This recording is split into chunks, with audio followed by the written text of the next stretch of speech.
How to form plural of compound nouns, especially compound nouns with man or woman. That's very easy. Let's begin.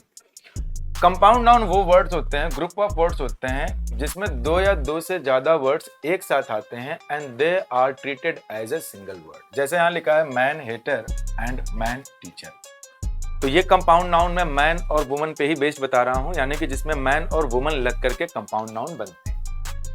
तो जैसा कि आप देख रहे हैं कि यहाँ हेटर लिखा है और टीचर लिखा है, तो ये हेट जो कि एक वर्ब है और टीच ये भी एक वर्ब है। जब किसी वर्ब में हम ER लगा देते हैं तो नाउन बन जाता है। जैसे प्ले, प्लेयर, ER लगाने से, सिंग, सिंगर। भी कोई कंपाउंड नाउन की हम बात करते हैं तो उसका जो मेन वर्ड होता है उसी को प्लुरलाइज करते हैं। तो पहले पता कर लेते हैं कि मैन हेटर का मतलब है क्या।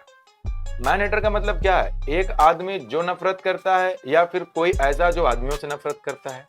मैन टीचर का मतलब क्या है? एक आदमी जो पढ़ाता है या फिर कोई जो आदमियों को पढ़ाता है।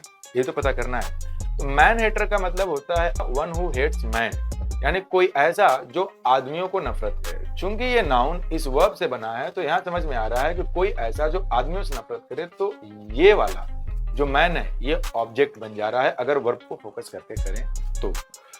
अब हमें एक बात तो क्लियर हो गया कि जो ऑब्जेक्ट्स होते हैं वो मेन वर्ड्स होते नहीं है। तो मैन हेटर का जो मेन वर्ड होगा वो हो जाएगा हेटर, तो उसी का प्लुरल बनेगा। मैन वैसे ही रहेगा, मैन कर देंगे तो गलत हो जाएगा। तो अगर एक से ज्यादा लोग हैं तो वो बन जाएगा मैन हेटर्स। मैन टीचर देख लें, इसमें कौन सा मेन वर्ड है, लेकिन पहले ये पता करना पड़ेगा कि इसका मतलब क्या है। एक आदमी जो पढ़ाता है या कोई जो आदमियों को पढ़ाता है, तो इसका मतलब है कोई जो आदमियों को पढ़ाता है। तो इसका मतलब है कि एक आदमी जो पढ़ाता है। सीधी सी बात है कि अब ये तो इस वर्ब का ऑब्जेक्ट हुआ नहीं, तो जब ये खुद ही मेन वर्ड बन गया तो ये भी मेन वर्ड माना जाएगा, ये भी मेन वर्ड माना जाएगा, तो दोनों का प्लुरल बन जाएगा मेन टीचर। एक तरीका और भी ये समझने का कि जैसे कोई वर्ड यहाँ पे आ गया और कोई प्रोफेशन इंडिकेटिंग वर्ड यहाँ पे आ गया और ये वाला वर्ड मैन या वुमन होना चाहिए, तो वो जनरली दोनों प्लुरल फॉर्म में ही बनते हैं क्योंकि दोनों मेन वर्ड होते हैं। Woman doctor, women doctors plural बनेगा।